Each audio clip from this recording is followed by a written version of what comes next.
Donnie Pangilinan, hindi talaga matatapos ang gabi ng concert ni Belle kung wala silang photo na magkasama ang dalawa.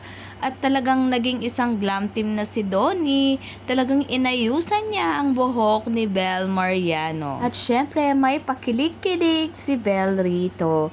Talagang araw-araw siguro ay nasa ABS si Donnie para ma-check lamang si Belle at kung ano ang magiging ganap niya. Remember, sa pinakaunang concert noon ni Belle ay talagang napaka-handsome ni Donnie pati sa mga camera at sa harapan na ginagawa ni Belle na performance. Mini-make sure niya na magiging safe si Belle sa kanyang gagawin. Huli na naman ng Don Belle sa kanilang pamachi-machi na damit.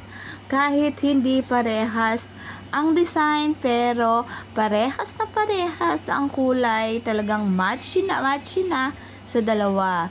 Tignan mo naman si Donnie ay napaka-handsome, kinukuha niya ang earrings ni Belle rito.